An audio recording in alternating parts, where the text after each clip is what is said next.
తూగుదీప దర్శన్. ఈ పేరు భారతదేశాన్ని కుదిపేసింది. ఛాలెంజింగ్ స్టార్ అని పేరు తెచ్చుకున్న దర్శన్ రియల్ లైఫ్లో విలన్ అయ్యాడు. రియల్ లైఫ్ అనుకొని సినిమాల్లో చూపించే హీరోయిజం వదిలి ఓ అభిమానిని అత్యంత క్రూరంగా హత్య చేసి రియల్ లైఫ్ విలన్ అయ్యాడు. ఇప్పుడు పరప్పర అగ్రహార జైలులో ఊచలు లెక్కపెడుతున్నాడు. హీనాతిహీనంగా పోలీసులను సిగరెట్ అడుక్కునే స్థాయికి దిగజారిపోయాడు. రేణుకాస్వామి అనే అభిమాని మర్డర్ కేసులో దర్శన్, ఆయన ప్రియురాలు పవిత్ర గౌడ అనుచరులు విచారణ ఎదుర్కొంటున్న విషయం తెలిసిందే. అయితే దర్శన్ తనకు జైల్ ఫుడ్ సరిపడటం లేదని, డయేరియాకు గురవుతున్నాను అని, విపరీతంగా బరువు తగ్గానని, ఇంటి భోజనం తెప్పించుకునేందుకు అనుమతి ఇవ్వాలని హైకోర్టులో పిటిషన్ వేశాడు. కానీ ప్రభుత్వ న్యాయవాది దర్శన్ పిటిషన్పై అభ్యంతరం చెప్పాడు. దీంతో బెయిల్ పిటిషన్తో పాటు ఇంటి భోజనానికి అనుమతి కోరుతూ దర్శన్ వేసిన పిటిషన్ మీద కోర్టులో విచారణ జరిగింది. కాగా దర్శన్, పవిత్ర గౌడ కస్టడీ పొడిగిస్తూ జడ్జి తీర్పు ఇచ్చారు. ఆగస్టు 1 వరకు దర్శన్, పవిత్ర గౌడ కస్టడీ ఎక్స్టెండ్ చేశారు. అయితే వారికి ఇంటి భోజనం, దిండు, పరుపు, పుస్తకాలు కావాలన్న దర్శన్ అభ్యర్థనను జడ్జి పట్టించుకోలేదు. నిజానికి జైల్లో పౌష్టికాహారం, ఇంటి భోజనాలకు సంబంధించి దర్శన్ ఐజీని అభ్యర్థిస్తే సరిపోతుంది. ఆయనే ఏదో ఒక నిర్ణయం తీసుకునేవారు. మరి దర్శన్ ఏమనుకున్నాడో ఏమో తెలీదు కానీ డైరెక్టుగా హైకోర్టును ఆశ్రయించాడు. దీంతో ప్రభుత్వ న్యాయవాది ఐజీ ఇచ్చే అనుమతి అని, మీ వరకు రావాల్సిన విషయం కాదు అని వాదించారు. దీంతో దర్శన్ అభ్యర్థనను జడ్జి పట్టించుకోలేదు. దర్శన్కు ఇలాంటి వివాదాలు కొత్తేమీ కాదు.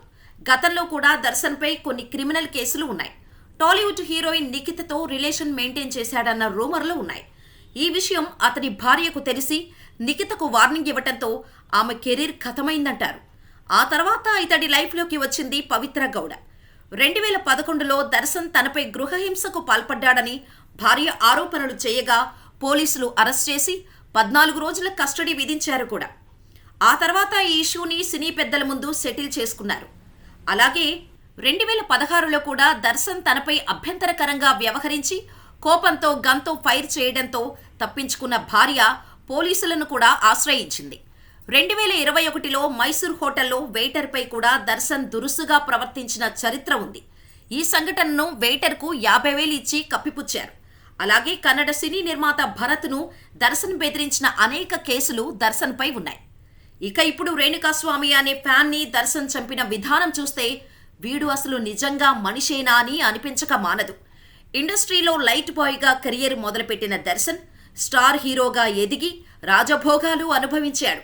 తన ప్రేయసి పవిత్రపై సోషల్ మీడియాలో రేణుకాస్వామి అసభ్యంగా పోస్టులు పెట్టడం మొదలుపెట్టాడని, నీ ఫ్యాన్ నన్ను ట్రోల్ చేస్తున్నాడు, అసభ్యంగా మాట్లాడుతున్నాడు అని పవిత్ర దర్శన్కు చెప్పడంతో రెచ్చిపోయి లవర్ ముందు హీరోయిజం చూపించటం కోసం సినిమా స్టైల్లో రేణుకాస్వామిని కిడ్నాప్ చేయించి కరెంటు షాక్ ఇచ్చి రేణుకాస్వామి సారీ చెప్పి తప్పు జరిగింది, ఇంకా నేను మీ జోలికి రాను అని పవిత్ర కాళ్లపై వేడుకున్నా ప్రియురాలి కోపం తగ్గకపోవడంతో దర్శన్ తన విలనిజాన్ని చూపించాడు.